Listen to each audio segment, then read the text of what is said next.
طریقہ ہے. پھر یہ ہمیں کہتے ہیں جی صحابہ کے پیچھے قرآن کھڑا ہوا ہے. بھئی صحابہ، جن صحابہ کے پیچھے قرآن کھڑا ہے وہ صحابہ کون سے ہیں؟ یہ کون لوگ ہیں؟ یہ کس موقع پہ آ کے مسلمان ہوئے ہیں جب اسلام کی جیت ہو چکی تھی؟ اور پھر دوسری بات، اس زمانے میں تو ہم بھی صحابی ہوتے.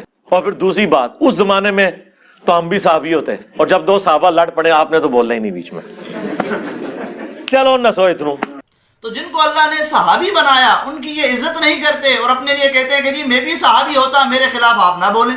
خلیفہ راشد کی مخالفت کرنا جہنم میں لے جانے والا عمل ہے. تو سیدنا علی خلیفہ راشد تھے، ان کی اطاعت واجب تھی.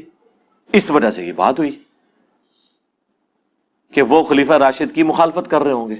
اس سے پہلے حضرت عثمان والا چیپٹر موجود ہے کہ ان کی شہادت کیسے ہوئی. آپ پڑھ کے دیکھ لیں تو اس میں آپ کو سارا چٹا بٹا کھل جائے گا کہ کیا ہوا ہے سارے کا سارا معاملہ. تو پھر مطلب ابتدا پہ تو ظاہر اختلاف رائے انہی کی وجہ سے ہوا، لیکن بعد میں حضرت عمار بن یاسر بہت خلاف تھے. حضرت عمار بن یاسر بہت خلاف تھے اس طرح کی چیزوں میں، ان کی کچھ پالیسیز کی وجہ سے. تو سنا سامعین آپ نے، اب یہاں انجینئر مرزا خود اقرار کر رہے ہیں کہ حضرت عمار رضی اللہ تعالیٰ عنہ خلاف تھے. کس کے؟ خلیفہ راشد حضرت عثمان غنی رضی اللہ تعالیٰ عنہ کے. تو انجینئر مرزا نے جو فتویٰ لگایا وہ معاذ اللہ حضرت عمار رضی اللہ تعالیٰ عنہ پر جا کر لگتا ہے. حضرت عثمان کے اوپر بعض لوگ تان کرتے ہیں، ہمیں بھی کئی معاملات میں ان سے اختلاف رائے ہے. تو سنا سامعین آپ نے، اب انجینئر مرزا خود کہتا ہے کہ ہمیں بھی حضرت عثمان غنی سے اختلاف ہے. ان کے بعض فیصلوں سے انجینئر مرزا مخالفت کرتے ہیں. تو انجینئر مرزا نے جو فتویٰ لگایا تھا کہ خلیفہ راشد کی مخالفت کرنا یہ عمل جہنم کی طرف لے جاتا ہے، تو یہ عمل انجینئر مرزا کو انشاءاللہ جہنم کی طرف ہی لے جائے گا. الحمدللہ الحمدللہ وحدہ والصلاة والسلام علی من لا نبی بعدہ. محترم سامعین، انجینئر محمد علی مرزا مفتی طارق مسعود صاحب کو 3 ہفتوں سے یہ کہہ رہے تھے کہ جی میں آپ کی کلاس لوں گا، آپ کے بڑوں کی کلاس لوں گا اور اتوار کو جواب ریکارڈ کرواؤں گا. اتوار کے دن تو جو میں نے کرنا ہے وہ کرنا ہے انشاءاللہ آپ کے ساتھ اور آپ کے بڑوں کے ساتھ. ابھی اتوار کو میں مزید طبیعت صاف کر دوں گا انشاءاللہ تعالی. جبکہ سامعین پچھلی اتوار کو انجینئر محمد علی مرزا نے ریکارڈنگ کروائی اور اس میں خود کہتا ہے کہ جی میں جواب نہیں دوں گا. ادروائز میں آج پکا کر کے بیٹھا ہوتا. دیکھیں پچھلی اتوار میں نے چھوڑی، اس سے پچھلی اتوار چھوڑ دی، اس دفعہ بھی رات تک مجھے لوگ پوچھے. میں نے کہا یار چھوڑو کیا کروں میں، بلکہ وہ فرحان بیٹھا ہوا ہے اسے پوچھ رہے میں رات کو قریب فائنل کرا کے آیا ہوں. وہ جو میں نے شاید اور بلال کے چینل کے اوپر لائیو گفتگو کی تھی میں نے کلپ فائنل کیا. میں نے کہا بس یہی جواب دیں گے یار، کیا بار بار ان کو جواب دیں. تو سنا سامعین آپ نے، اب ان کے پاس کوئی جواب ہوگا تو یہ جواب دیں گے نا. یہ جب دعوے کرنے پر آتے ہیں تو بڑے بڑے دعوے کر جاتے ہیں، صحابہ کرام پر جھوٹ بول جاتے ہیں، حدیث پر جھوٹ بول جاتے ہیں. اور جب ان سے کہا جاتا ہے کہ جی آئیں آ کر بیٹھ کر بات کریں اپنے ان دعووں پر، اپنے ان جھوٹوں پر جو آپ نے صحابہ پر حدیثوں پر بولے ہیں، تو کہتے ہیں کہ جی میں جواب نہیں دوں گا. اور پھر کہتے ہیں کہ جی تم منکرین حدیث ہو. ہر دفعہ کوئی نہ کوئی پک چھوڑتے ہیں. یہ تو بس انشاءاللہ منکرین حدیث ہو چکے ہیں، ہمیں پتا تھا یہ ہو جائیں گے. اچھا انجینئر مرزا، ہم آپ کو بتاتے ہیں منکرین حدیث کون ہیں. یہ بخاری کی حدیث 2704 کہ جس میں نبی علیہ الصلوۃ والسلام نے حضرت معاویہ رضی اللہ تعالیٰ عنہ کی جماعت کو بھی حضرت حسن رضی اللہ تعالیٰ عنہ کی جماعت کی طرح مسلمانوں کی ایک عظیم جماعت فرمایا ہے. آپ ان کو عظیم جماعت نہیں کہتے بلکہ ان کو باغی گروہ تصور کرتے ہیں. اور اسی طریقے سے یہ مسلم کی حدیث حضرت ابو سعید خدری رضی اللہ تعالیٰ عنہ سے 2458 اور 2459 جس میں نبی علیہ الصلوۃ والسلام نے جس طرح حضرت علی رضی اللہ تعالیٰ عنہ کو حق کے زیادہ قریب فرمایا، حق کے زیادہ قریب فرمایا، اسی طرح حضرت معاویہ رضی اللہ تعالیٰ عنہ کو بھی حق پر فرمایا ہے. اسی طریقے سے بخاری کی حدیث نمبر 2924 اور 2788 کہ جس سے حضرت معاویہ رضی اللہ تعالیٰ عنہ کا جنتی ہونا ثابت ہوتا ہے، جنتی ہونا ثابت ہوتا ہے. تو آپ اس بات کا انکار کیوں کرتے ہیں؟ اسی طریقے سے یہ مسلم کی حدیث کہ جس میں جبرائیل امین کے ذریعے نبی علیہ الصلوۃ والسلام کو بتلایا گیا کہ اللہ رب العزت جن صحابہ پر فخر فرما رہے ہیں فرشتوں کے سامنے، ان میں حضرت معاویہ رضی اللہ تعالیٰ عنہ بھی تھے. اور اللہ رب العزت اس وجہ سے فخر فرما رہے تھے فرشتوں کے سامنے کہ فرشتوں نے انسان کی پیدائش پر، انسان کی تخلیق پر اعتراض کیا تھا کہ اللہ آپ ایسی مخلوق پیدا فرما رہے ہیں جو زمین میں جا کے فساد کریں گے، ظلم کریں گے، ناحق قتل کریں گے. لیکن اللہ رب العزت نے ان پہ فخر کر کے بتلا دیا کہ یہ وہ اصحاب ہیں جو ظلم کرنے والے نہیں، جو فساد کرنے والے نہیں. تو آپ ان احادیث مبارکہ کو کیوں نہیں مانتے جن کے اندر حضرت معاویہ رضی اللہ تعالیٰ عنہ کی فضیلت ثابت ہوتی ہے، جنتی ہونا ثابت ہوتا ہے، اسی طریقے سے اللہ رب العزت ان پر فخر فرما رہے ہیں، ان کا ظالم نہ ہونا ثابت ہوتا ہے، اور یہ احادیث مبارکہ بھی بخاری مسلم کی ہیں، بخاری مسلم کی، ان کے آپ منکر کیوں بنے ہوئے ہیں؟ پھر اسی طریقے سے سامعین، انجینئر محمد علی مرزا نے اپنی اس ویڈیو کے اندر ایک نیا دعویٰ بھی کیا ہے، ذرا آپ ان سے سن لیجئے۔ کہتے جی علی بھائی کہندے نے جی کہ میں اس دور میں ہوتا تلوار اٹھا لیتا، تو بھائی کیا کرتا، اور مولا علی میری ڈیوٹی لگاتے تو میں نے نعرہ حیدری لگانا تھا نا، ہاں میں نے سیاست معاویہ زندہ باد تو نہیں کہنا تھا، میں نے تو کہنا تھا خلافت راشدہ حق چار یار۔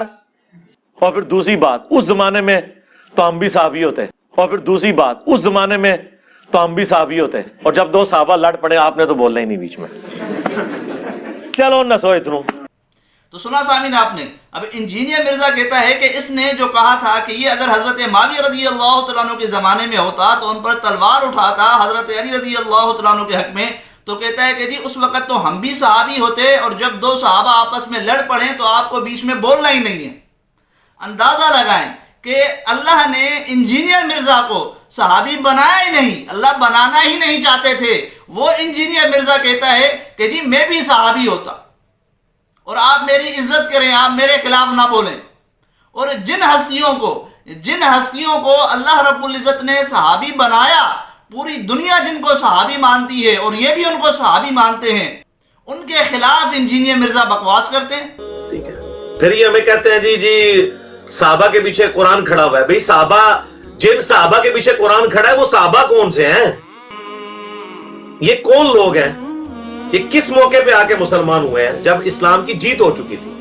تاریخ بھی یہی کہتی ہے، احادیث بھی یہی کہتی ہیں، تو ان لوگوں کا سٹیٹس قرآن میں کیا ہے؟ پھر ہمیں کہیں گے کُلًّا وَعَدَ اللَّهُ الْحُسْنَى، بھئی کس کے ساتھ اللہ نے حسنہ وعدہ کیا ہے؟ جو اعمال بھی کرے گا۔ تو جن کو اللہ نے صحابی بنایا ان کی یہ عزت نہیں کرتے، اور اپنے لیے کہتے ہیں کہ جی میں بھی صحابی ہوتا، میرے خلاف آپ نہ بولیں۔ پھر جس طرح کے انجینئر مرزا دعوے کر رہے ہیں، خدا نہ خواستہ انجینئر مرزا بڑے قادیانی کی طرح کہیں کوئی جھوٹا دعویٰ نہ کر دیں، کیونکہ انجینئر مرزا کی طرح اس بڑے قادیانی نے بھی پہلے چھوٹے چھوٹے دعوے کیے تھے، پھر اس کے بعد اس نے جا کر کوئی بڑا دعویٰ کیا تھا۔ تو جس طرح کی باتیں انجینئر مرزا کر رہے ہیں، دعوے انجینئر مرزا کر رہے ہیں، یہی کچھ بڑے قادیانی نے بھی کیا تھا۔ پھر اسی طریقے سے انجینئر مرزا نے بخاری کی حدیث نمبر 2812 کی تشریح بیان کرتے ہوئے کیا کہا ہے، ذرا وہ بھی ان سے سن لیجئے۔ انہوں نے تو نہیں شرح بیان کرنی، میں کئی دفعہ بیان کر چکا ہوں، آج پھر کر دیتا ہوں۔ جھوٹ بولنے والا جہنم کی طرف جانے والا عمل کر رہا ہے، اس کو جہنمی نہیں کہتے، وہ اللہ نے فیصلہ کرنا ہے، اللہ تعالیٰ چاہے تو معاف کر دے، عمل جہنم کی طرف لے کے جانے والا ہے۔ خلیفہ راشد کی مخالفت کرنا جہنم میں لے جانے والا عمل ہے، کیوں؟ خلیفہ راشد کی مخالفت کرنا جہنم میں لے جانے والا عمل ہے، کیوں؟ اس لیے کہ قرآن میں حکم ہے اطیعوا اللہ و اطیعوا الرسول و اولی الامر منکم، اللہ کی بھی اطاعت، رسول کی بھی، اور اپنے حکمران کی بھی، لیکن قرآن و سنت کے دائرے میں۔ ساتھ ہی آ گیا فَإِن تَنَازَعْتُمْ فِي شَيْءٍ فَرُدُّوهُ إِلَى اللَّهِ وَالرَّسُولِ، اگر جھگڑا ہو جائے فیصلہ اللہ اور اس کے رسول سے کروانا ہے۔ تو سیدنا علی خلیفہ راشد تھے، ان کی اطاعت واجب تھی، اس وجہ سے یہ بات ہوئی کہ وہ خلیفہ راشد کی مخالفت کر رہے ہوں گے۔ تو سنا سامعین آپ نے، اب اس طرح کی باتیں کر کے انجینئر مرزا امت کو صحابہ کرام سے بدگمان بھی کر رہے ہیں، اور انجینئر مرزا صحابہ کرام پر فتوی بازی بھی کر رہے ہیں، کیونکہ انجینئر مرزا کا اشارہ حضرت معاویہ رضی اللہ تعالیٰ عنہ کی طرف ہے، لیکن سامعین انجینئر مرزا کا یہ فتویٰ حضرت عمار رضی اللہ تعالیٰ عنہ پر جا کر لگتا ہے بقول انجینئر مرزا کے، وہ اس وجہ سے کہ انجینئر مرزا خود اس بات کو کہتے ہیں کہ حضرت عمار رضی اللہ تعالیٰ عنہ خلیفہ راشد حضرت عثمان غنی رضی اللہ تعالیٰ عنہ کے خلاف تھے۔ اس سے پہلے حضرت عثمان والا چیپٹر موجود ہے کہ ان کی شہادت کیسے ہوئی، آپ پڑھ کے دیکھ لیں تو اس میں آپ کو سارا چٹا بٹا کھل جائے گا کہ کیا ہوا ہے سارے کا سارا معاملہ۔ تو پھر مطلب ابتدا پہ تو ظاہر اختلاف رائے انہی کی وجہ سے ہوا، لیکن بعد میں حضرت عمار بن یاسر بہت خلاف تھے، حضرت عمار بن یاسر بہت خلاف تھے اس طرح کی چیزوں میں، ان کی کچھ پالیسیز کی وجہ سے۔ تو سنا سامعین آپ نے، اب یہاں انجینئر مرزا خود اقرار کر رہے ہیں کہ حضرت عمار رضی اللہ تعالیٰ عنہ خلاف تھے، کس کے؟ خلیفہ راشد حضرت عثمان غنی رضی اللہ تعالیٰ عنہ کے۔ تو انجینئر مرزا نے جو فتویٰ لگایا وہ معاذ اللہ حضرت عمار رضی اللہ تعالیٰ عنہ پر جا کر لگتا ہے۔ اس لیے سامعین، ہم اہل سنت والجماعت کہتے ہیں کہ صحابہ کرام کے اس طرح کے اختلافات کے بارے میں ہم ان پر لب کشائی نہیں کرتے، ہم ان کو طعن و تشنیع کا نشانہ نہیں بناتے، لیکن انجینئر محمد علی مرزا صحابہ کرام کے اختلافات کے بارے میں ان پر فتوی بازی کرتے ہیں۔ اور پھر سامعین، انجینئر مرزا کا یہ فتویٰ خود ان پر لگتا ہے، کس طریقے سے؟ تو انجینئر مرزا خود کہتے ہیں کہ انہیں بھی حضرت عثمان غنی رضی اللہ تعالیٰ عنہ سے اختلاف ہے۔ حضرت عثمان کے اوپر بعض لوگ تان کرتے ہیں، ہمیں بھی کئی معاملات میں ان سے اختلاف رائے ہے۔ تو سنا سامعین آپ نے، اب انجینئر مرزا خود کہتا ہے کہ ہمیں بھی حضرت عثمان غنی سے اختلاف ہے، ان کے بعض فیصلوں سے انجینئر مرزا مخالفت کرتے ہیں۔ تو انجینئر مرزا نے جو فتویٰ لگایا تھا کہ خلیفہ راشد کی مخالفت کرنا یہ عمل جہنم کی طرف لے جاتا ہے، تو یہ عمل انجینئر مرزا کو انشاءاللہ جہنم کی طرف ہی لے جائے گا۔